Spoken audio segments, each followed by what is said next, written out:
¿de acuerdo?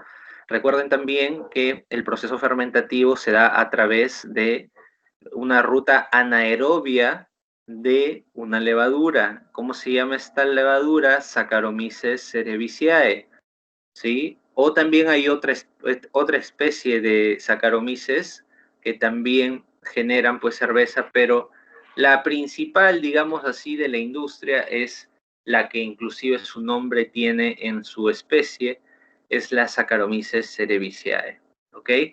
Recuerden, por favor, de que la cerveza a veces puede contener aromas también.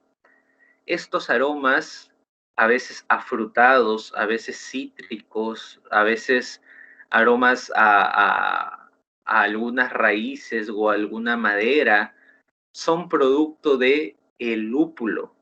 Dependiendo del tipo de lúpulo, podemos obtener diferentes aromas en nuestra cerveza. ¿Ok? Recuerden que la cerveza es la bebida alcohólica más consumida en el mundo, de ahí su importancia en la industria alimentaria y de conocer su proceso, y es una de las bebidas más consumidas solo por detrás del agua y el té. ¿Ok? Resulta, pues, jóvenes, que ya hablando de nuestro país, ¿sí? Actualmente nos encontramos en una disputa de mercado entre pues la industria tradicional de cerveza que empezó con Bacchus pues y que posteriormente fue adquirida por Olimbev y prácticamente tienen el monopolio de las cervezas en Perú. Eh, este año 2020 la cervecera más grande del mundo, que es Heineken, decidió invertir en nuestro país y ha hecho una alianza estratégica con la empresa Grupo AGE, ¿no? Que son los productores de pulp este, y de otros tantos productos, ya que ellos tienen ya una logística sólida de distribución en nuestro país. Entonces, la cerveza Heineken va a empezar a lanzar marcas de cerveza al mercado peruano y esto va a generar pues que haya una competencia con las cervezas pues tradicionalmente peruanas, ¿no? Por ello ustedes seguramente van a empezar a ver, y si es que ya no han visto, una serie de campañas publicitarias de la marca que ya está aquí, Olimbev específicamente, eh, una serie de campañas publicitarias que probablemente se van a centrar en resaltar la tradición del consumo de estas cervezas, resaltar la cultura, ligarlas a un poco a lo otro que es más consumido en nuestro país, que es la gastronomía, o a momentos pues que tengan que ver con alguna experiencia en turismo o a momentos felices o agradables en familia. ¿Todo esto con qué finalidad? Que cuando la marca Heineken lance su cerveza al mercado, nosotros tengamos de cierta manera cierta familiaridad ya con la marca que conocemos y no tendamos pues a cumplir, a comprar o adquirir otra marca, ¿no? Pero sabemos pues que no necesariamente eso se va a dar en el mercado, el público es muy volátil y aunque sea por probar seguramente, por ahí uno que otro va a estar adquiriendo la otra marca y el mercado a las finales se va a balancear, ¿no? Eso es lo que va a ocurrir. Seguramente ustedes lo van a poder visualizar de aquí a futuro. Pero eso es a nivel, podríamos decir, macroindustrial. Ahora yo les menciono la situación del sector de la industria, de la microindustria de la cerveza en nuestro país, es decir, las cervezas artesanales. Nuestro país, en realidad, eh, desde hace ya, será 5 años, ha tenido un sostenido y creciente eh, producción y consumo de cerveza artesanal porque dicho sea de paso, hay que decirlo, la cerveza artesanal, si bien es cierto, no es tan refinada en calidad organoléptica visual, sin embargo, puede llegar a tener una calidad organoléptica sensorial gustativa superior a la cerveza industrial, ¿ok? Entonces, sobre todo en Lima y aquí en Trujillo al menos, y en las principales ciudades del país también me imagino que es igual, hay toda una tendencia de consumo de cervezas artesanales por encima de las cervezas comerciales, ¿no? Esto por sus propiedades, esto por las diferentes, pues, variedades de sabores que pueden encontrar en estos productos y definitivamente, pues, por optar por lo menos procesado, que también es una tendencia en nuestro país, ¿no? Bien, eso es lo que podemos hablar sobre la cerveza en términos generales. Sin embargo, hay otros conceptos que debemos conocer también. ¿Qué es la malta? Ustedes mejor que yo lo saben ya, pero de todas maneras hay que decirlo. La malta en sí, la malta en sí la operación de malteado, lo que hace es que toma un grano o toma una cantidad de granos y los hace germinar hasta cierto tope, ¿no? Hasta cierta, digamos, hasta ciertas características dependiendo del tipo de malteado que queramos darle a nuestro producto y dependiendo de las condiciones que le demos también, vamos a obtener un grano malteado con diferente calidad organoléptica, diferente composición de azúcares, inclusive podríamos obtener esto orientado hacia alguna tendencia de sabor como el chocolate o el café o los cítricos. Y eso es lo que nosotros hacemos cuando malteamos, germinamos granos. Sin embargo, cuando nosotros hablamos de malta propiamente dicha de la cerveza, hay una operación más que normalmente se suele hacer, que es una vez que está malteado, se hace un tostado, ¿sí? Se hace un tostado. Este tostado definitivamente es gradual. La principal función de esto es la inactivación enzimática. Recuerden de que la germinación se da por acción de enzimas dentro del grano.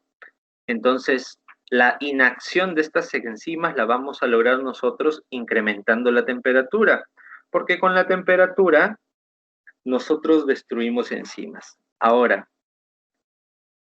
podemos utilizar simplemente un tratamiento térmico suficiente para inactivar las enzimas y dejarlo ahí, o podemos incrementar más la temperatura y podemos llegar hasta un tostado y dependiendo pues de las temperaturas y los tiempos que le demos al grano, vamos a poder obtener, como les decía, maltas chocolatosas, maltas acafeinadas, maltas de repente con tendencia pues a algún tipo de aroma específico.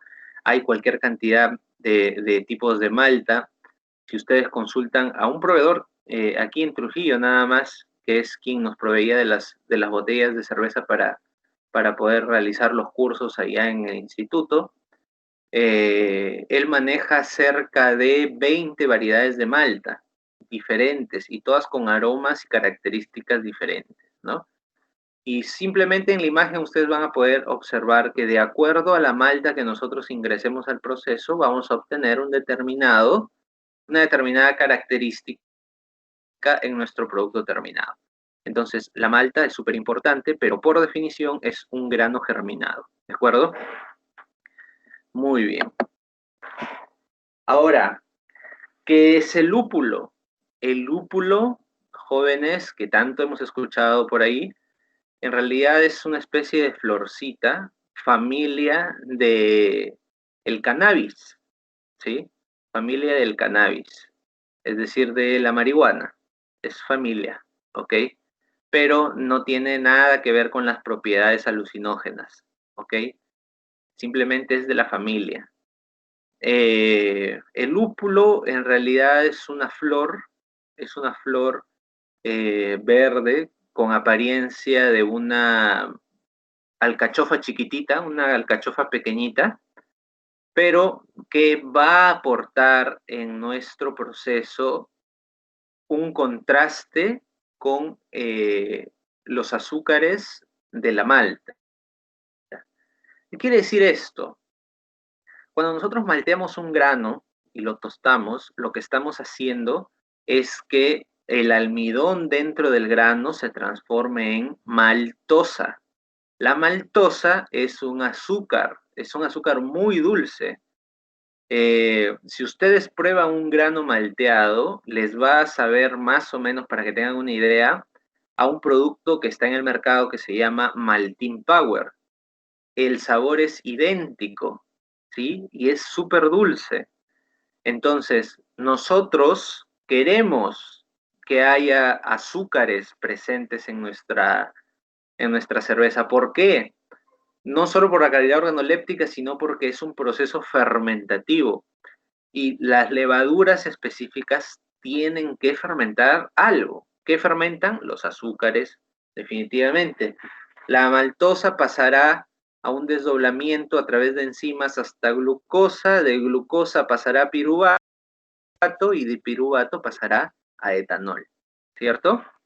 Es más o menos el ciclo que ya habíamos visto, similar al que se ve en el vino. Igual, proceso fermentativo.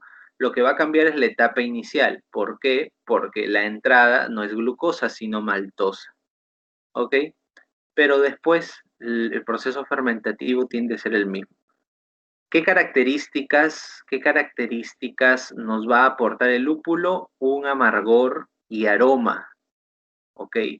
Pero hablemos del amargor. El amargor que nos va a incorporar el lúpulo va a ser un amargor controlado, ¿no? Porque nosotros, pues, cuando consumimos una cerveza sí sentimos un toque de amargor, pero no podemos decir, pues, que es sintomable, ¿no? De hecho, ese no es el objetivo. Simplemente va a generar un contraste. ¿Por qué? Porque después de que nosotros fermentemos la cerveza, todavía van a quedar algunos componentes dulces en nuestra cerveza. Entonces, por un lado está el dulce, por un lado el amargo, y ese equilibrio es el que genera la calidad organoléptica de nuestro producto. ¿De acuerdo? Ahora, el lúpulo también, recuerden que hace que la espuma de la cerveza sea estable, hace que la cerveza conserve su sabor a fresco, ¿sí? Y es el causante de que a ustedes, los varones sobre todo, o en realidad todos los que consumimos cerveza en algún momento, después de haber tomado un par de vasos y pasa un tiempo determinado, nos empieza a dar hambre. Es a causa justamente de el lúpulo. El lúpulo estimula el apetito, ¿ok? Estimula el apetito. Entonces, hay una serie de razones por las cuales se usa el lúpulo, por razones de estabilidad, pero principalmente para hacer el contraste entre el dulzor y el amargor de la cerveza, darle las características específicas de la cerveza. ¿De acuerdo? Ahora, ¿qué es la levadura de cerveza? Esto ya lo hemos mencionado, ¿sí?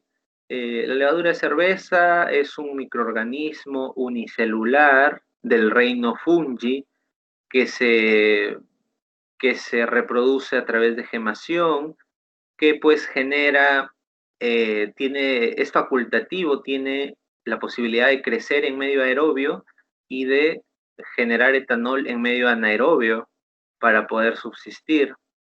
Eh, la levadura principal que se utiliza en la industria de la cerveza es la Saccharomyces cerevisiae y pues lo que va a hacer es esta Saccharomyces a través de mecanismos enzimáticos, desdoblar esa maltosa en glucosas, la glucosa pasar por glucólisis hasta piruvato, piruvato empezar a descomponer este piruvato y a transformarlo en etanol, ¿de acuerdo? Con la producción de gas también.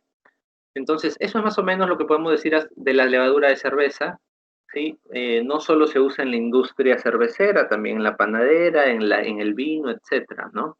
Pero es importante, pues, que siempre lo recordemos. Ahora, este es un término probablemente nuevo para muchos de ustedes. El famoso blending. ¿Qué es el blending en una cerveza? El blending en una cerveza es un procedimiento que se realiza no como ustedes lo están viendo ya con la cerveza envasada, sino con la cerveza terminada, se integran dos tipos diferentes de cerveza para obtener un producto final que en términos de calidad organoléptica sobre todo, supere a las dos cervezas de origen, eh, digamos, haciendo una mezcla sinérgica entre ellas, ¿no? Es decir, este producto que obtenemos es de una calidad organoléptica superior a los productos de donde se produjo de manera de origen, una calidad superior, pues definitivamente, ¿no? Entonces, me explico, en el gráfico ustedes están observando más o menos la lógica de esto, ¿no? Una cerveza de repente lager con una cerveza ale se juntan y obtenemos una cerveza con determinadas características, con la mejor de las ale y la mejor de las lager, ¿no? Una cerveza de una calidad superior. A eso se le conoce como blending en la industria cervecera y se hace mucho hoy en día que estamos en toda la tendencia de la innovación. Se busca sacar nuevos sabores y poder captar con las cervezas eh, público cada vez más exigente, ¿no? Eso es lo que se busca en la actualidad. Entonces, blending, mezclado de cervezas, ¿ok? No necesariamente dos, pueden ser más. Ahora, ¿qué es la Corona de la cerveza? Ustedes, alguno de repente me dirá, no, es una marca de cerveza la Corona, ¿no? No. La Corona se le llama también al giste o a la espuma de la cerveza. Recuerden, por favor, este término de Corona, porque de repente lo vamos a ver más adelante, o ustedes, si en algún momento llegan a trabajar para alguna empresa cervecera, no lo van a encontrar como espuma. Ahí les van a decir, necesito que vayas a coronar la cerveza. Tú tienes que saber de qué te están hablando, ¿ok? Entonces, se refiere a la espuma, se refiere a la espuma que básicamente la espuma pues es un conjunto de burbujas de dióxido de carbono producto de la fermentación de los cereales. Y esto, aquí sí quiero hacer una acotación porque hay que ser claros con esto, ¿no? La fermentación tradicional o artesanal no te produce una corona de ese tipo. Te produce una corona delgada, te produce una corona no tan voluptuosa, ni visible, ni vistosa, ¿no? Te produce una corona, digamos, característica de una cerveza artesanal. Pero, ¿qué se hace en la industria en general de la cerveza? Estoy hablando de la macroindustria, ¿ok? Lo que se hace es carbonatar. ¿Cómo así? Ustedes saben que para las empresas eh, el gasto energético cuenta mucho, ¿cierto? Cuenta mucho. Entonces, ¿qué me conviene a mí? ¿Qué me conviene a mí? Hacer un proceso convencional de cerveza en donde gran parte de la energía se me va a ir en calentar el componente acuoso de la cerveza, es decir, calentar agua, o genero cerveza concentrada, es decir, no hago el gasto tanto en el contenido acuoso de la cerveza, sino lo hago en la cerveza concentrada, ¿sí? Podríamos decir erróneamente tal vez, en un jarabe de cerveza. Entonces, cuando tenemos eso, lo que hace la industria es llena las botellas con el 20% del volumen de jarabe de cerveza y el resto lo completa con agua carbonatada. ¿Qué es el agua carbonatada? Agua con dióxido de carbono diluido, ¿sí? Agua con dióxido de carbono diluido. Obviamente diluido pues a temperaturas muy frías y de esa manera se completa la dilución, ¿no? Entonces, diluir este dióxido de carbono en agua es más barato que tener que realizar todo el proceso natural. Entonces, ahí hay una modificación de la estructura de fabricación, pero se ven afectadas las características organolépticas definitivamente. Por eso es lo que les decía, ¿no? Jamás una cerveza industrial se va a comparar a una cerveza artesanal, jamás. La cerveza industrial se podrá ver más bonito, pero la cerveza artesanal guarda más características organolépticas. ¿Ok? Entonces hay que tomarlo eso en cuenta, ¿sí? Entonces, esta agua carbonatada que nosotros añadimos, esa es la que genera ese nivel de espuma, ¿no? Al mezclarse con la cerveza concentrada. Ahí sí genera ese nivel de espuma. Pero, como estamos a temperaturas de refrigeración, esa espuma se mantiene protegida y no, digamos, se rebalsa en el momento del envasado, sino ya cuando nosotros vamos a consumir y empieza a calentarse, se empieza a generar más espuma, ¿no? Esa es más o menos la idea de todo esto. Recuerden, por favor, que el CO2 es soluble en frío y en caliente empieza a liberarse, por eso empieza a generar esta espuma, ¿ok? Entonces, la corona de cerveza, importante concepto también. Ahora, ¿qué es el IBU? Este es un parámetro que se mide en las cervezas, ¿sí? El IBU nos indica, bueno, es una medida internacional del amargor en general, ¿sí? Pero aquí lo vamos a trabajar orientado a la cerveza, ¿no? Orientado a la cerveza. Y aquí más o menos un gráfico y una explicación de lo que es un IBU. Dice, si un litro de la cerveza contiene 1 miligramo de isoalfa ácidos, entonces tiene un IBU, ¿ok? ¿Qué es un miligramo de isoalfa ácidos? Esos isoalfa ácidos son los componentes ácidos que van a generar el amargor de nuestra cerveza, ¿ok? Esos isoalfa-ácidos, ¿en dónde están? Se producen por el calentamiento del lúpulo, los isoalfa-ácidos, ¿ok? Hay que anotarlo, tomar ese término, por favor, ¿ok? Entonces, tenemos 1 miligramo de isoalfa-ácidos en nuestro litro, eso quiere decir que tenemos un IBU. Una cerveza lager puede tener 10 IBUs, mientras que una India Pale Ale puede contar con 60 IBUs.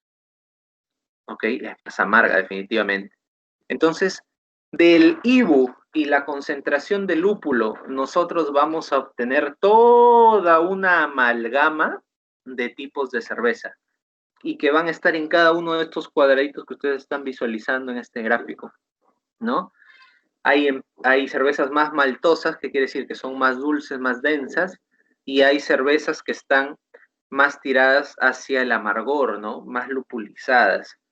Y en esa clasificación nosotros vamos a encontrar los distintos tipos que justamente vamos a revisar el día de hoy y que van a ser parte de el trabajo que van a tener que realizar ustedes el día de hoy. ¿De acuerdo? Entonces, no olvidar, por favor, el IBU. En las cervezas artesanales que ustedes puedan encontrar en un centro comercial, van a poder apreciar que en la etiqueta aparece el IBU de la cerveza. ¿Por qué? Porque digamos que a nivel industrial se maneja un IBU estándar para cada tipo de cerveza, ¿no? Para la lager, un tipo de IBU, nada más, inmutable, constante. Para las Pilsener, un tipo de IBU, ¿no? Para las cervezas negras o maltosas, o un tipo de IBU específico en la industria, en la macroindustria. Pero cuando hablamos de cervezas artesanales, en cada uno de esos productos, en Pilsener vamos a tener diferentes tipos de IBU. De repente en Pale Ale vamos a tener diferentes tipos de IBU. Por eso es que los cálculos del IBU nos sirven principalmente para las cervezas artesanales, ¿no? Nos podemos guiar a través de eso. Entonces, alguien que conoce muy bien este rubro va a poder diferenciar a través de este indicador qué tipo de cerveza desea consumir, ¿no? Bien, eso respecto a los términos generales que se manejan, pues, a manera de definiciones en la industria, ¿no? Ahora, tenemos la cerveza también en función a su historia.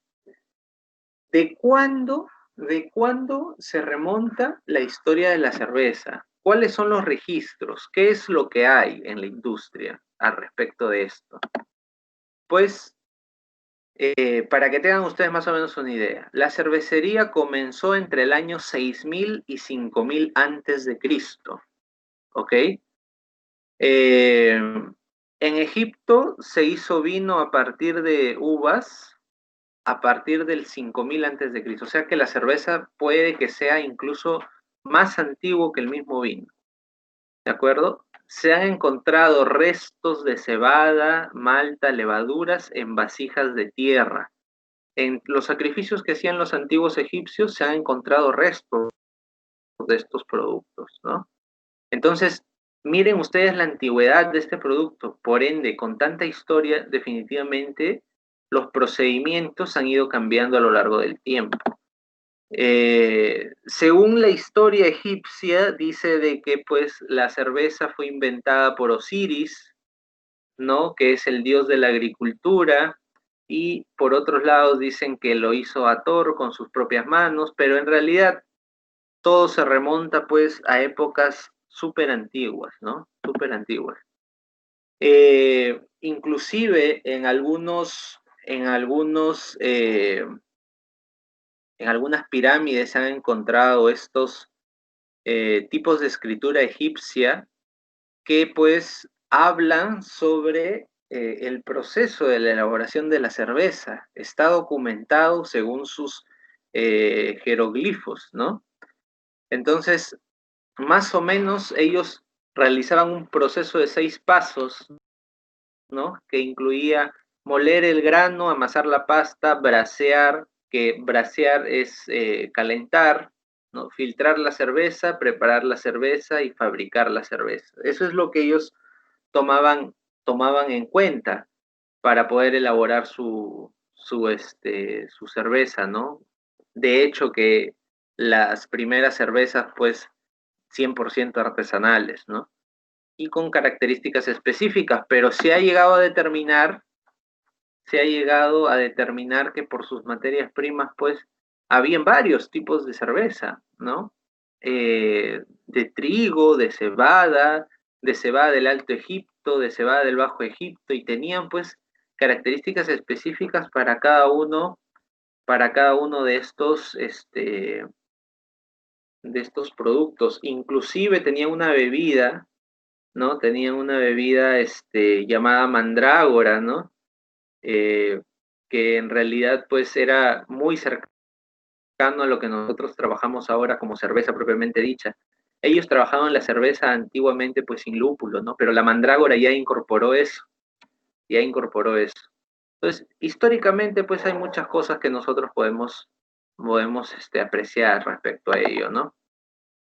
Y podemos también hablar de muchas cervezas en general del periodo egipcio, pero en realidad, pues, como les decía, muy artesanales todas ellas, y pues que muchas de ellas han tomado otros nombres conforme se han ido puliendo sus procesos en la actualidad. Ahora, ¿cuáles son los tipos de cerveza? Miren, en la gráfica, en el dibujito, tenemos los más importantes, no son los únicos, los más importantes, ¿ok? Y van a darse cuenta que organolépticamente hablando o visualmente hablando son diferentes, son diferentes. Ahora, el grupo de las dos primeras filas de arriba son las cervezas lager, ¿sí?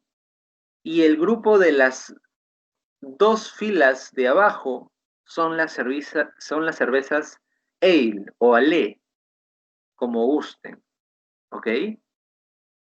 Y cada una tiene sus diferentes características específicas, ¿no?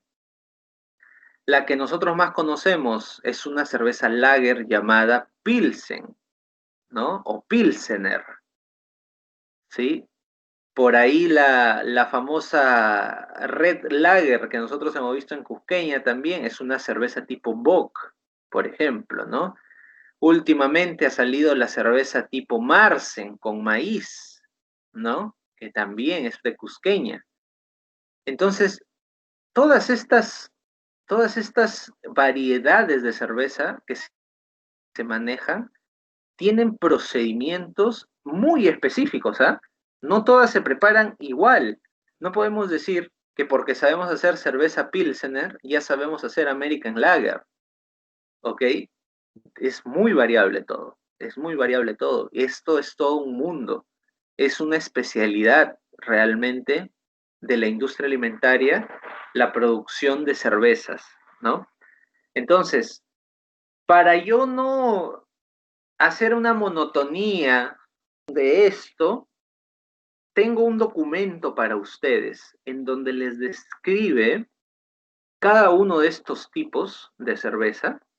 Aparte que les va a quedar como un documento de consulta en cualquier momento, vamos a trabajar con este documento la sesión del día de hoy para poder analizar cómo está el mercado de las cervezas en nuestro país y ver qué tipos de cervezas son las que se están comercializando y cuáles todavía no se han comercializado y podrían ser un potencial mercado para un eventual emprendedor.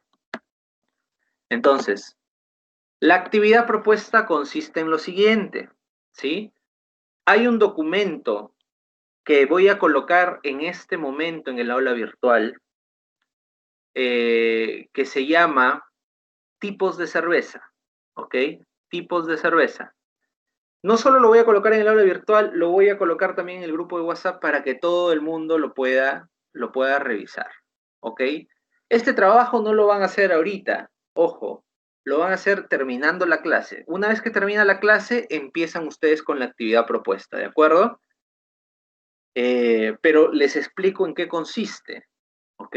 Les explico en qué consiste.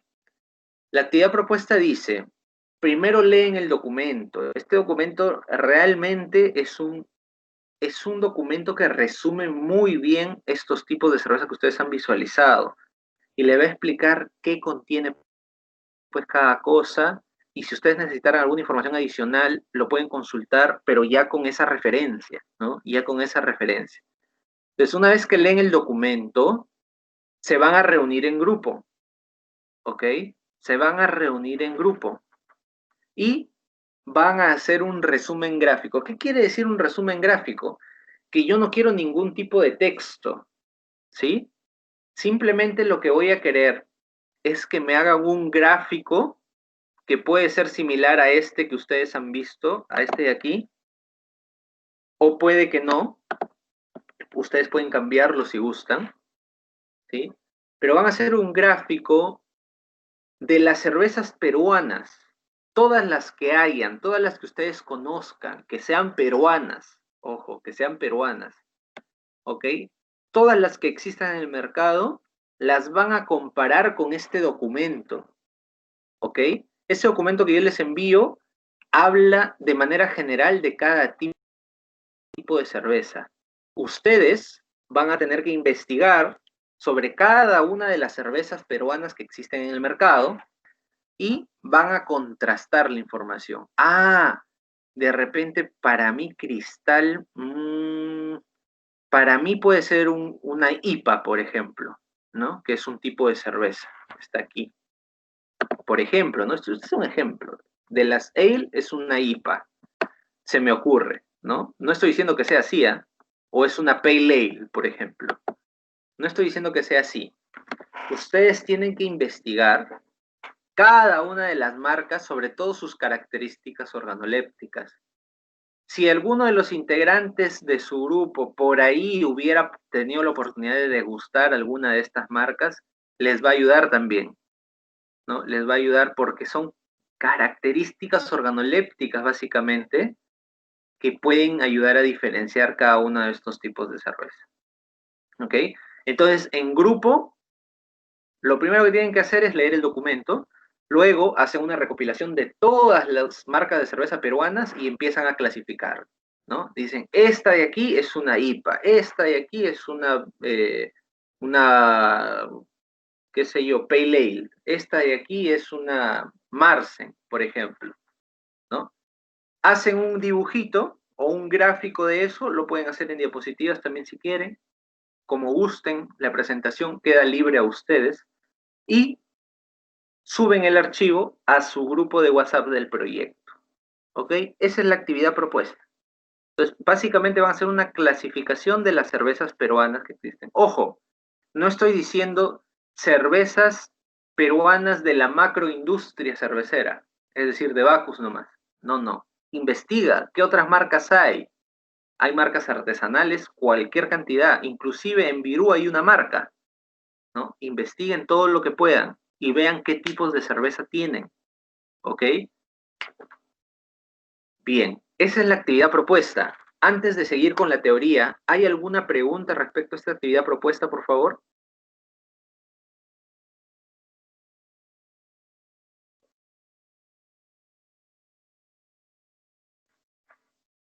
¿Hay alguna pregunta o todo está claro sobre la actividad propuesta?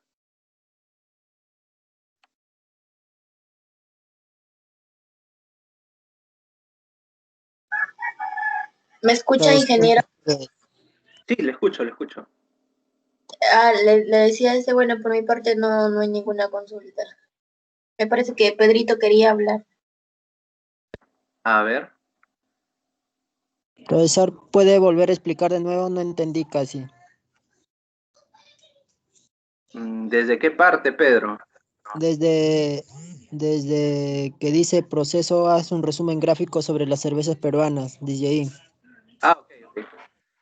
Sí, mira, te vas a reunir con tu grupo, te vas a reunir con tu grupo y vas a hacer una lista de todas las cervezas que existan en el Perú. Si no sabe qué cervezas hay, porque yo me imagino que muchos de ustedes pues no son habituales consumidores de este producto, investiguen en Internet. En Internet hay un montón de información respecto a las marcas. Y no solamente investiguen marcas, digamos, de Bacus, por ejemplo, ¿no? Que tiene prácticamente todas las cervezas industriales del país, sino también investiguen sobre las cervezas artesanales que hay en nuestro país, ¿no? Específicamente van a encontrar seguramente de Arequipa, de Trujillo, de Santa me parece que hay también, y en Lima hay cualquier cantidad. Ah, y en la selva también hay, no sé si es Bagua o es en Tarapoto. Por ahí también hay cervezas artesanales. ¿De acuerdo? Entonces, una vez que tienen esa lista de cervezas, empiezan a clasificarlas según el documento del punto número 1. ¿Qué tipo de cerveza es cada una de ellas? Arman un archivo que puede ser diapositivas, puede ser un Word, puede ser un gráfico, puede ser una foto, lo que ustedes gusten. Arman ese archivo y lo presentan a través del grupo de WhatsApp de su proyecto. Ojo, les estoy diciendo una recopilación documentaria. No les estoy diciendo vayan y compren todas las marcas posibles que existan. No les estoy diciendo eso. Les estoy diciendo una recopilación documentaria, ¿ok? Son investigaciones documentarias nada más. Ahorita no estamos en situación de que nadie salga a comprar ese tipo de cosas, ¿ok? Por favor, ¿sí? Guardando siempre la pertinencia del caso. Entonces, Pedro, no sé si te aclaré mejor la duda. Sí, profesor, pero solamente las cervezas, las cervezas que hay acá en Virú, los nombres de las cervezas que hay solamente acá en Virú. No, no, no, yo no he dicho eso. Por eso tienen internet ustedes. Tienen que Ya, investigar se va a buscar en el internet. Ya, profesor. en Sí, todo ya el país. entiendo. En todo el país, por favor. Recuerden pues que el mercado de las cervezas es diferente en todo el territorio peruano, ¿ok? Hay cervezas que nosotros aquí en Costa no conocemos, como por ejemplo la cerveza San Juan, que se vende en la selva, pero también es de Bacus, ¿ok? Entonces, y tienen que investigar. No se remitan solamente a lo que conocen, porque hay mucho más, ¿ok? Esa es la idea de esta actividad propuesta. ¿Alguna otra pregunta sobre la actividad propuesta, por favor?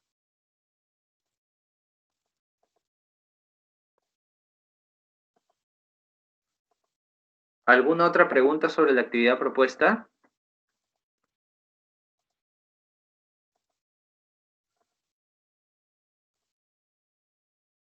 Ingeniero, hoy día ¿hasta qué hora hay Ok. plazo para presentar ese trabajo? No, el plazo todavía no se los he dado. Me interesa que lo trabajen el día de hoy y lo tengan listo antes de su taller, ¿ok? Antes de su taller. El plazo ustedes lo fijan, si quieren lo envían hoy mismo, puede ser mañana, puede ser el jueves, ¿no? Pero tiene que estar antes de su taller, ¿ok? Porque el día del taller, ahí sí vamos a trabajar ya con el proceso netamente artesanal de la cerveza, ¿ok? Hasta antes del taller, por favor. Perfecto, perfecto. Muy bien, muy bien. Entonces, avancemos. No se olviden de esta actividad propuesta, por favor. Y Anela, haz recordar que hay una actividad propuesta en el grupo, por favor. Ayúdame con eso. Ajá, sí, Bien, ingeniero. perfecto. Ahora sí hablemos del proceso de elaboración. Hablemos del proceso de elaboración. Bien, ¿qué debemos saber sobre la elaboración de la cerveza? Bueno, esto es teoría en realidad, pero deben ustedes familiarizarse. Miren, aquí aparece uno de los términos que ya les había dicho, ¿no? El famoso cocimiento, ¿no? Que no es otra cosa, pues, que una pasteurización prolongada, ¿no? Se va a pasteurizar durante... Yo creo que le llaman cocimiento, hay que decirlo, yo creo que le llaman cocimiento porque el objetivo en sí rebalsa el solo eliminar microorganismos, ¿ok? Es mucho más que solo eliminar microorganismos.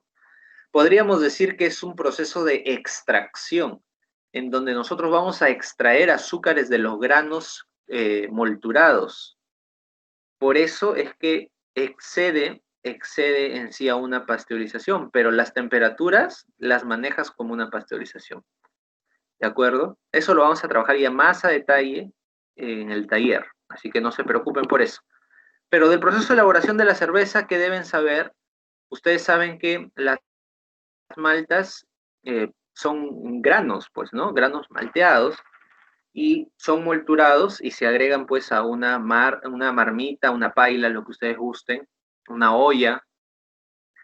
Y para ello vamos a necesitar añadir agua para extraer esos azúcares. Entonces, he aquí la importancia de la calidad del agua que va a ingresar. Y ahí volvemos a la clase de tratamiento de aguas que ya les había mencionado, ¿no? La calidad de agua, que ingresa para procesar cerveza es incluso superior al agua misma que nosotros tomamos como agua mineral. Es una calidad superior, porque el agua mineral que nosotros consumimos es un agua de altísima calidad, pero que aparte le añaden ciertos electrolitos. ¿Para qué? Para darle un cierto sabor al agua. Si ustedes prueban 3 marcas diferentes de agua, las 3 saben diferente. Se van a dar cuenta. Aunque me digan, no, profesor, pero el agua no tiene sabor. Mentira. Prueben 3 marcas diferentes de agua y se van a dar cuenta de que saben diferente. Entonces, el agua de altísima calidad se le añade electrolitos, pero eso hace que baje un poco la calidad en cuanto a la pureza del agua. Para nosotros utilizar agua en la industria cervecera, ya no tenemos que añadir electrolitos, pues porque tenemos nuestra malta. Entonces, mantenemos esa calidad inicial antes de añadir electrolitos y eso es lo que nosotros ingresamos a nuestro proceso para poder hacer el cocimiento. Entonces, es súper importante la calidad del agua aquí. Si nosotros no tenemos una buena calidad de agua para nuestro proceso, la cerveza sale mal, así, sale pésimo. Les voy a contar una experiencia, ¿sí? En este ámbito, que es un poco una experiencia cercana a mí porque me lo contó mi padre, ¿sí? Me lo contó mi padre. Eh, y les comparto esto porque es algo importante para quienes ustedes de repente no sabían. Mi padre fue jefe de cocimiento en la empresa Bacus, aquí cuando estaba en Trujillo, ¿ok? Entonces, él me mencionaba que el agua de Trujillo era el agua de mejor calidad de cualquier parte del Perú. Ellos habían hecho un pozo de cerca de 50 metros hacia abajo y habían encontrado una especie de riachuelo freático, y este riachuelo abastecía a la empresa con agua de altísima calidad, al punto de que ellos solamente le aplicaban filtración al agua, porque ya no necesitaba nada más. Y cuenta la leyenda, y eso sí se los menciono porque yo incluso todavía estaba pequeño en esas épocas, cuenta la leyenda de que la cerveza, sobre todo la Pilsen Trujillo, era la cerveza de mejor calidad organoléptica en todo el país, superior a Cristal, superior a Callao. Y no era por un tema de proceso, sino por la calidad del agua. ¿Qué ocurrió? Se mudó la planta, ya mi padre dejó de trabajar ahí, se jubiló, se mudó la planta a Motupe, ¿no? Y en Motupe, y quisieron hacer el mismo procedimiento, y el agua de Motupe es salitrosa. Entonces, instalaron toda una nave para tratar el agua, y aún así el agua les llegaba a menor calidad que el agua de Trujillo, ¿no? El resultado, la calidad organoléptica de las cervezas cayó, ¿no? La calidad organoléptica de las cervezas cayó. Pero ¿dónde sí se elevó la calidad organoléptica? En la producción de la cerveza cusqueña, ¿no? En la producción de la cerveza cusqueña que se realizaba en otro lugar, ahorita específicamente no recuerdo cómo se llamaba esa ciudad, ¿sí? Eh, pero ahí tenían un agua similar a la de aquí de Trujillo. Sale cusqueña y empieza a reventar en ventas. ¿Por qué? Porque la Pilsen Trujillo pues parecía agua de caño, ¿no? Que se estaba elaborando en Motupe, ya no se elaboraba aquí en Trujillo. Y la cerveza cusqueña sí mantenía una calidad muy buena. Luego, con el paso del tiempo, los procesos tecnológicos cambian, tuvieron que reconstruir, rediseñar, remontar una planta de tratamiento de aguas en Motupe, y ahora sí la cerveza nuevamente ha recobrado su calidad organoléptica. ¿Debido a qué? Debido al agua. O sea, tuviste la mejor malta, el mejor lúpulo, no interesa. Si tu agua es mala, tu proceso se cae, y eso se refleja en las ventas, en los consumidores, ¿no? ¿En qué momento fue que volvieron a hacer una planta de tratamiento de agua mucho más sofisticada en Motupe y en Lima también, en la planta ATE? Ha sido en el momento que, no sé si ustedes recuerdan, entra una cerveza llamada cerveza Brahma a nuestro país, ¿no? ¿Quiénes son los dueños? Olimbev. Entra Brahma a nuestro país a competir con una cerveza pues que parecía agua, ¿no? El problema es que cuando compararon en Bacus una Brahma con una Pilsen, las dos parecían agua, ¿no? Entonces, ¿qué hace Bacus? Mejora sus procesos, recondiciona su tratamiento de agua, incrementa la calidad, ¿no? Incrementa la calidad para diferenciarse, porque por precio no iba a poder competir. Incrementa la calidad. Entonces, Brahma ya nadie la compraba. ¿Por qué? Porque su calidad era menor y porque una empresa extranjera había entrado con una cerveza extranjera a nuestro país, pero la logística no le alcanzaba pues para poder competir a ese nivel, ¿no? Entonces, como dice el dicho, si no puedes con tu enemigo, únete. ¿Qué hizo Olimbev? Compró Bacus. Y ahora Olimbev es dueño de todo y Brahma ya ni circula acá. ¿Por qué? Porque no es necesario, ya tiene todo. Simplemente lo compró.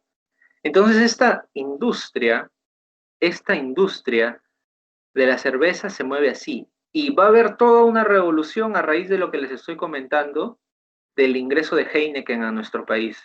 Porque hasta el momento Heineken solamente era una cerveza de importación que el mismo gobierno importaba a nuestro país para evitar una condición de monopolio comercial que está penado por la ley. ¿Sí? Entonces, con la entrada de Heineken a producir, a poner planta, a generar operaciones dentro del territorio peruano, entonces la situación puede cambiar. O puede que Heineken se compre a Olimbev también.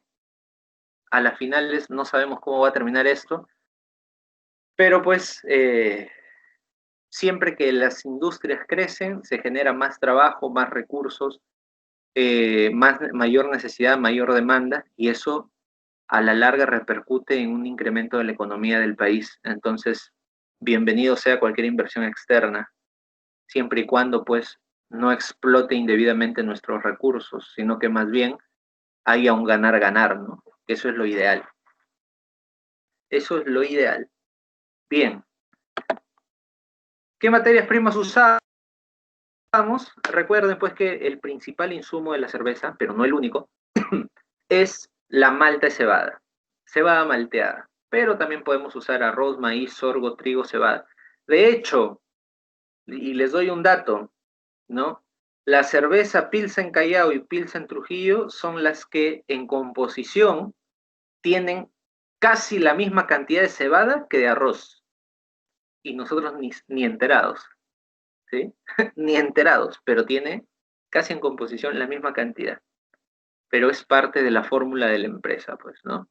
Lo que pasa es que el arroz aporta almidones, incrementa el BRICS.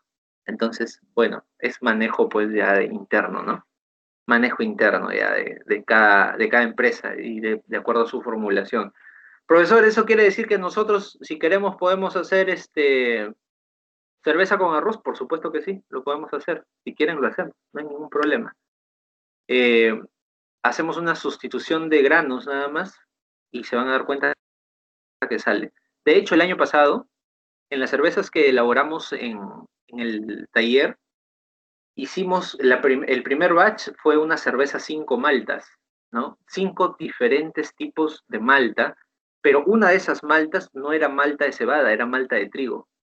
Entonces, se puede hacer una sustitución parcial de estos componentes. No total, ¿por qué? Porque las características organolépticas de la cebada siempre deben estar presentes en la cerveza, es parte del producto, digamos, base, pero sí podemos modificar esas composiciones de granos y obtener un producto interesante. A ver, este documento es un documento un poco antiguo, ¿sí? Lo que ustedes están viendo sí podríamos decir, es una representación gráfica del proceso de elaboración de cerveza, pero no es un flujograma, no te confundas. Un flujograma no te va a meter flechas, no te va a poner esos cuadritos a los costados, ¿sí? Es simplemente una secuencia de operaciones, si quieres llamarlo así en este momento, ¿no? Entonces, si seguimos la secuencia, como tú lo verías en una planta, ¿sí? Es más, si te vas a dar cuenta, las operaciones no son operaciones. Algunos solamente son algunos equipos específicos a los cuales tienes que llegar dentro de la planta. Dentro de la planta tú vas a identificar una zona de recepción de materias primas, en donde vas a encontrar maltas y adjuntos, ¿no? Maltas específicas de la cerveza, adjuntos como azúcar, por ejemplo, se le añade azúcar a la cerveza, artesanal no, pero a la industrial sí se le añade, porque queremos etanol, ¿sí? No queremos en realidad complicarnos mucho con ese tema. ¿Listo? Almacenas tus materias primas y las maltas y los adjuntos los dosificas de manera diferente, ¿no? Mientras que las maltas tienes que tamizarlas, molerlas o molturarlas. Después de molidas las llevas a una tolva dosificadora, mientras que los adjuntos de frente a la tolva dosificadora y a una olla de crudos. ¿Qué quiere decir esto? En esta olla de crudos es un recipiente en donde pues básicamente van a estar todos los aditivos mezclados, pero en crudo, como se dice, ¿no? Sin cocer, sin integrarse pues a la mezcla ni nada. Una vez que tenemos eso, procedemos a enviar todo hacia la olla de mezclas. En la olla de mezclas se va a producir una operación que ustedes ya conocen, que se llama estandarización, ¿sí? Luego hay una olla de filtración, obviamente esto está funcionando en caliente, ¿no? Luego de la olla de filtración pasamos a una olla de cocción que está mucho más caliente, pero previamente añadimos el lúpulo, ¿no?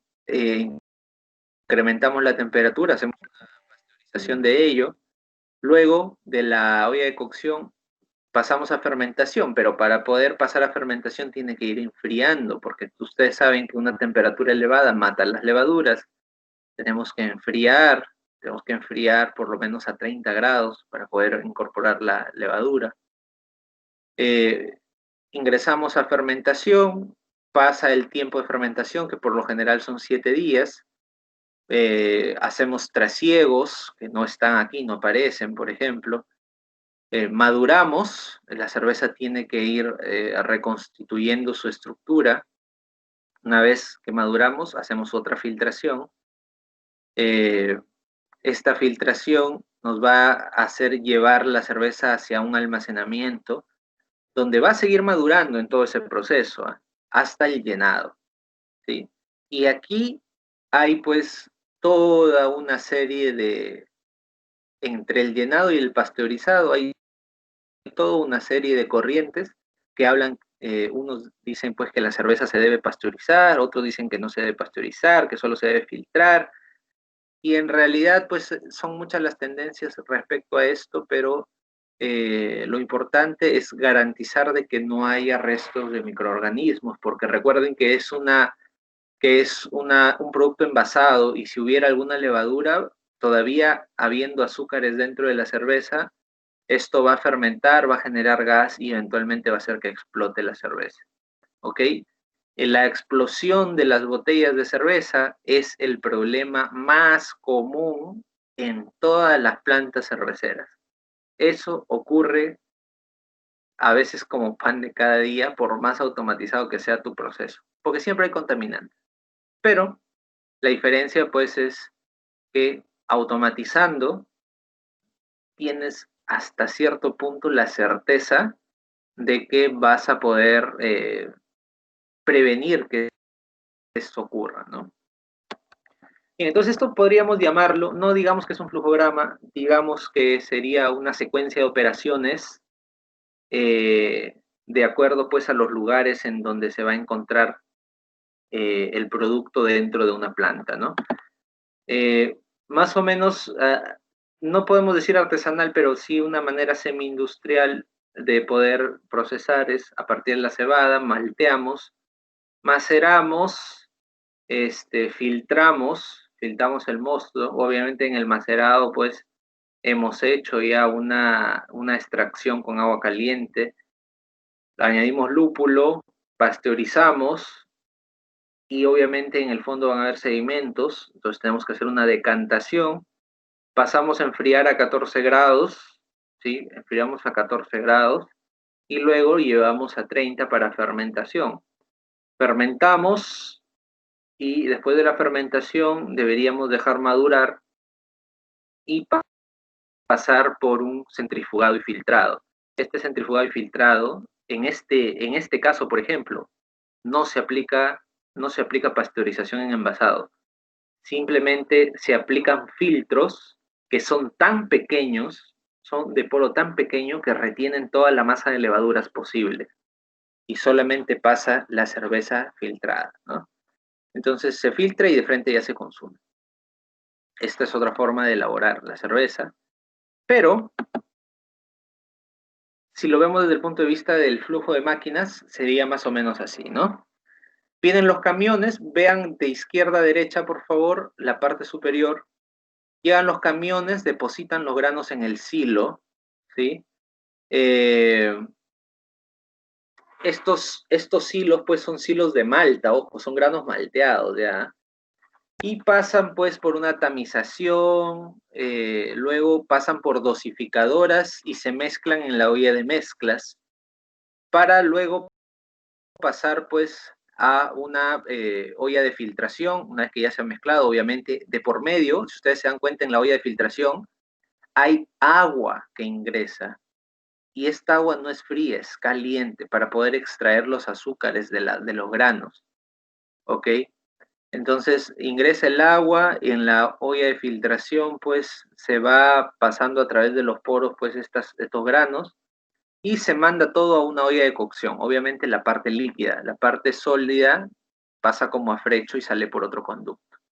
Pero la parte líquida pasa a la olla de cocción. En la olla de cocción se hace una pasteurización, pero prolongada, para poder garantizar, pues, que se concentran los azúcares. Y luego se lleva hacia una sedimentación. ¿Por qué? Porque todavía van a haber a estas alturas partículas en suspensión y pues se sedimenta y la parte clara se manda a tanques de fermentación con la levadura. Una vez que se manda a tanques de fermentación, recuerden por favor que el proceso de fermentación es un proceso exotérmico, va a estar el producto a temperatura sobre la temperatura ambiente, entonces tenemos que enfriarlo drásticamente. Enfriamos esta cerveza fermentada y la mandamos a tanques de maduración, ¿no?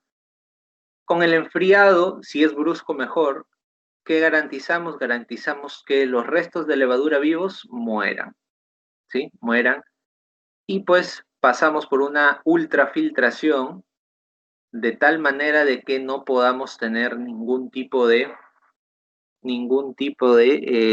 contaminante o de ningún tipo de resto de levadura viva en nuestro producto. Y luego ya pasa a un tanque de almacenamiento, en donde este tanque de almacenamiento abastece pues ya la envasadora, ¿no? Toda la línea de envasado. Y dentro de la línea de envasado, pues obviamente se sabe que ya no hay ningún resto de levadura ni de microorganismo, pero la empresa no se puede confiar. Entonces, después de este envasado, pasan por un pasteurizador de todas maneras, pero es un pasteurizador que básicamente no va a elevar en exceso la temperatura, es una pasteurización suave nada más, solamente para evitar que haya algún resto microbiológico. Y pues pasa esta pasteurización, se enfría nuevamente y ya se manda al expendio. ¿Ok? Se manda al expendio. Este es más o menos el proceso industrial de elaboración de cerveza. Industrialmente se elabora de esta manera, ¿sí? Ahora, veamos cómo es que se da, pues, bioquímicamente. Vamos a tener más o menos esto, ¿no? Vamos a tener más o menos esto. Es todo un ciclo, pues, inicial de desdoblamiento hasta glucosa. A través de las amilasas se llega a glucosa a partir de almidón o a partir de la maltosa. Con amilasa se llega a glucosa. A partir de la glucosa, pues se hace glucólisis y se llega a piruvato, y de piruvato hacia la derecha, ustedes se van a dar cuenta, pasando por el ciclo de Krebs, obviamente, se obtiene etanol, ácido acético, ácido láctico, ácido fórmico, todos esos componentes que van a estar presentes en nuestra cerveza, ¿ok? Que van a estar presentes en nuestra cerveza, pero obviamente el predominante va a ser etanol. Ahora, veamos, jóvenes, un flujo industrial actualizado, porque realmente lo que les acabo de mostrar, pues, es un flujo, el último, el que les dije, este es el flujo industrial donde están las máquinas y todo, ese sí está actualizado, pero los anteriores, digamos que hay cositas que han ido modificándose en el tiempo y que lo vamos a ver en el día de hoy, ¿sí? Este es un flujograma, menos mal que sí salió, menos mal que sí salió. Pues vamos a tratar de explicar, por favor, traten de tomar nota, porque en función a esto vamos a trabajar en los talleres. ¿Ok? Disculparán pues la estructura horizontal, pero en realidad verticalmente sería imposible colocarlo todo. ¿Ok? Entonces, recuerden que empezamos de izquierda a derecha, tenemos la recepción. Aquí debemos garantizar nosotros de que recibimos los granos óptimamente, ¿no? En los procesos que les acabo de mencionar hace un momento, nosotros asumimos de que lo que ingresa a nuestra planta es malta ya. O sea, no es grano, es malta. ¿Ok? Sin embargo, en las empresas cerveceras, específicamente Bacus, ellos tienen una planta malteadora y una planta de producción de cerveza. Pero, a final de cuentas, ellos se encargan de hacer el malteado también. Entonces, hablando de un flujograma, podemos decir que recibimos los granos en general, no puedo decir solamente cebada, pero en general recibimos granos y aplicamos un malteado, ¿no? Los granos los debemos recibir con determinadas características específicas para poder entrar a la industria cervecera, sobre todo características de calibre. Son granos pequeños, pero previamente han tenido que ser tamizados, ¿no? Porque dependiendo del calibre del grano, pues en el malteado se va a generar más o menos cantidad de azúcares y en el molturado, pues vamos a tener trozos más o menos pequeños. Entonces, en la recepción es clave que los granos vengan libres de partículas, que sean de un buen calibre y pues que tengan un alto contenido de almidones, ¿no? Esto se puede sacar mediante un análisis físico-químico dentro de un laboratorio. Entonces, recepcionamos estos granos y procedemos al proceso de malteado. ¿Qué vamos a hacer en el proceso de malteado? Vamos a modificar condiciones atmosféricas, sobre todo estos granos, en unos hilos. En estos hilos, ¿qué vamos a hacer? Vamos a darle a los granos aireación, les vamos a dar condiciones de humedad y temperatura específicas para que puedan generar su germinación, ¿sí? ¿Cuántos días vamos a maltear? Dependiendo del tipo de grano, pero puede ser entre 3, 5, 7 días, dependiendo del tipo de grano, ¿no? El germinado no tiene que ser total, no tiene que formar clorofila, tiene que simplemente germinar, ¿ok?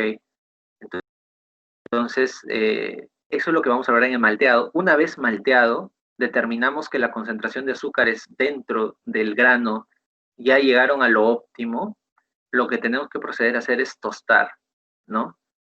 Recuerden que les había dicho pues que el tostado básicamente se hace para poder lograr la inactivación enzimática, ¿no? Inactivamos enzimas para que deje de germinar más, porque si no, se puede generar una nueva planta, ¿ok? Para eso tostamos. Inactivamos enzimas, pero a la vez concentramos azúcares, ¿ok?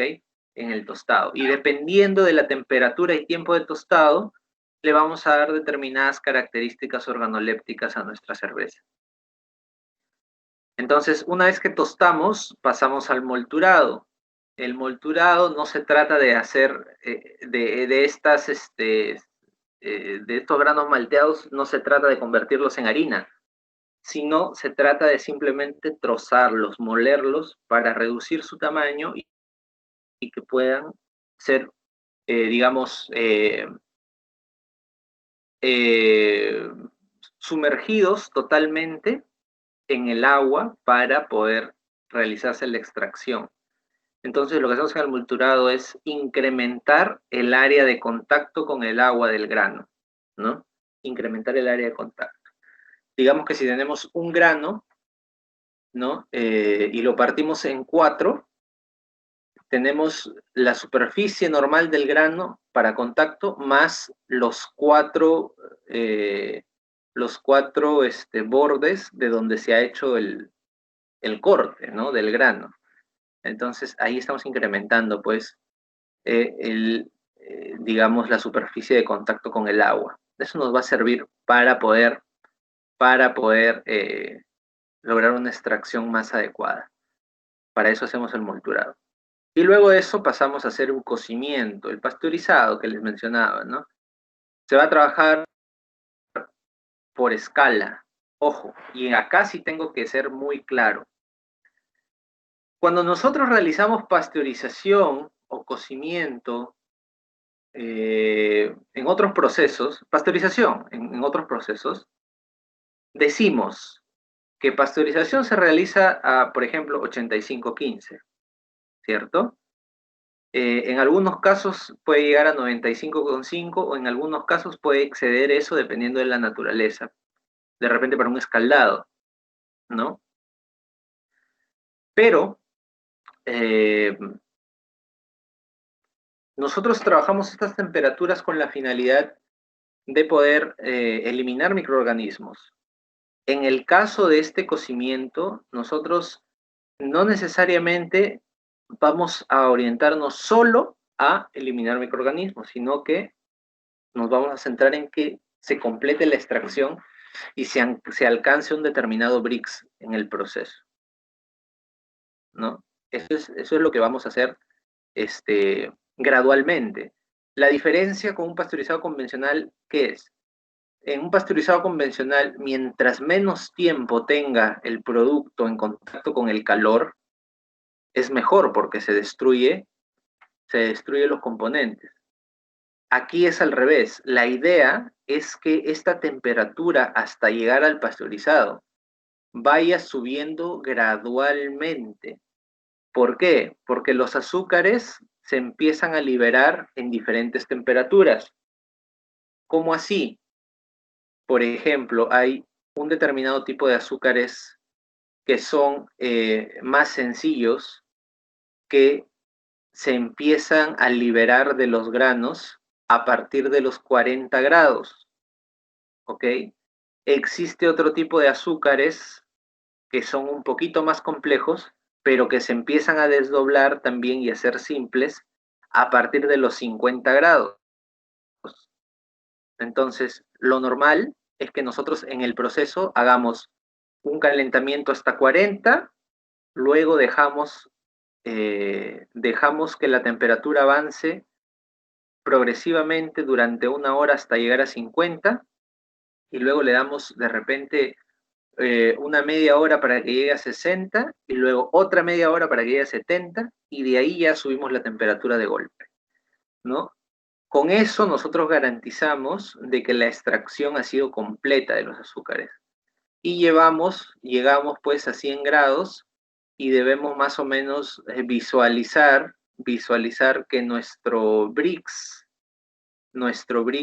pues de nuestra cerveza esté cerca a los 20, ¿no? 20 Brix, si es más mejor, si es más mejor. Pero por lo general suele llegar a 17, 18 por ahí, pero lo ideal es 20 o más, ¿no? 20 o más. Para poder obtener un buen grado alcohólico. Recuerden de que en la fermentación de cerveza no se termina de fermentar todo el alcohol, por si acaso.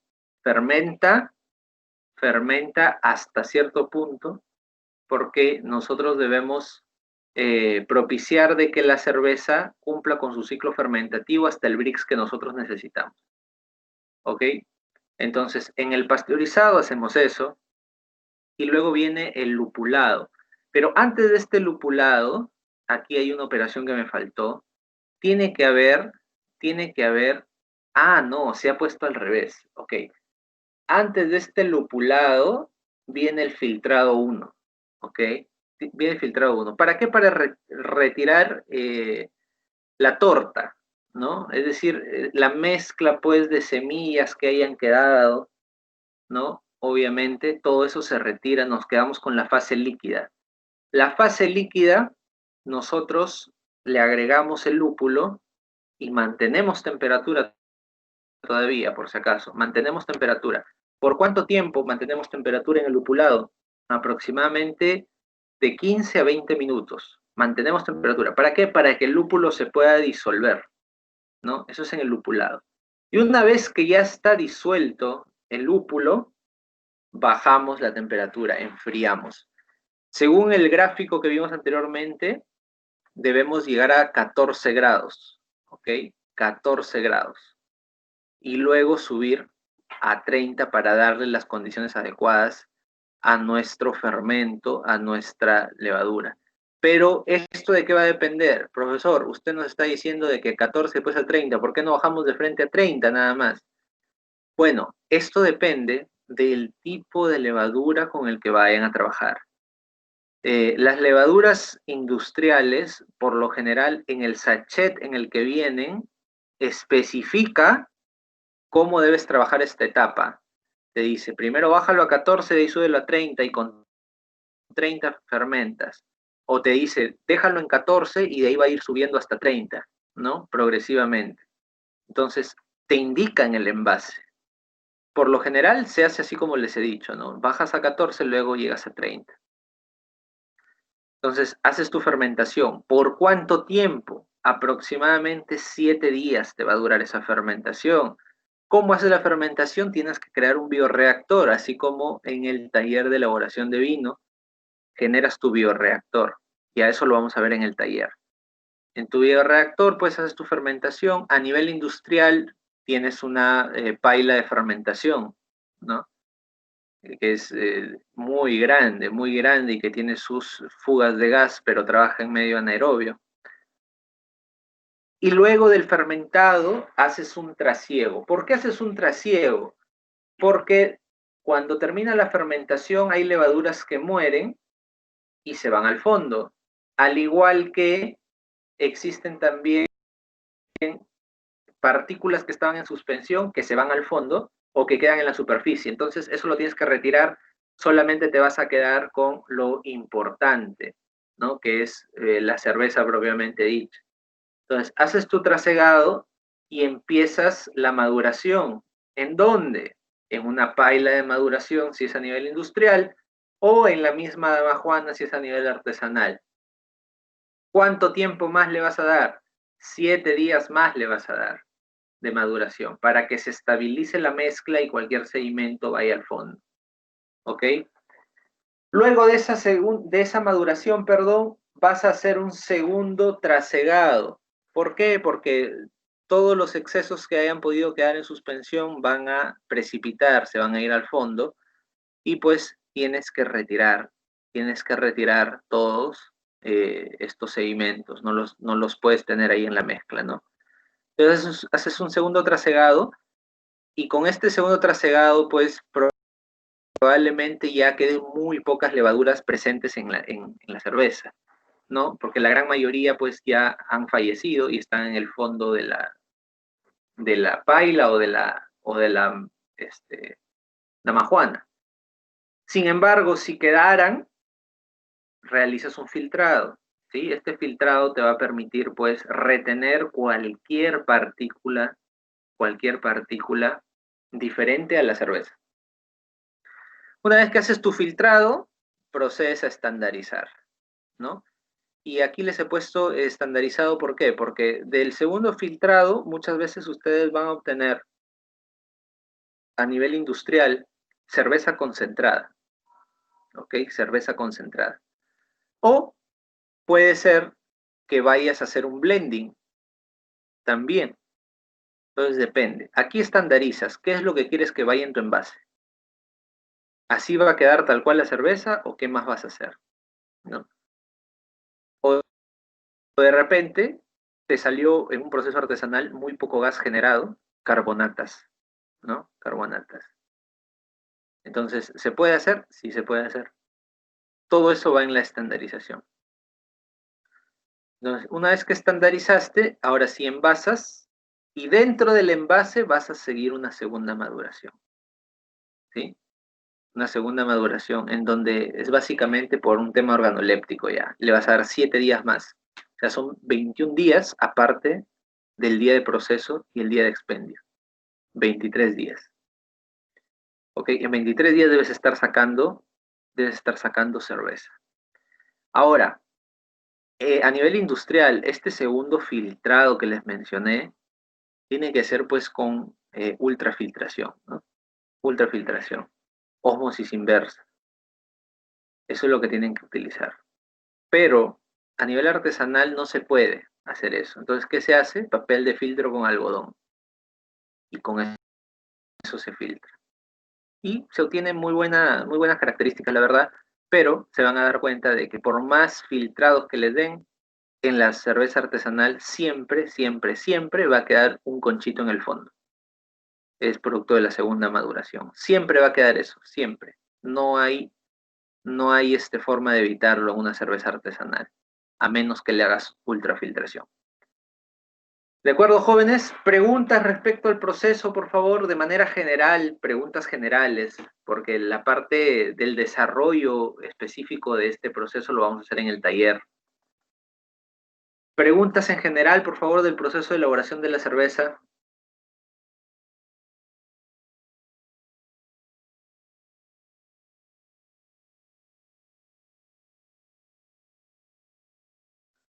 ¿Hay preguntas? ¿No hay preguntas? Por favor, contéstenme.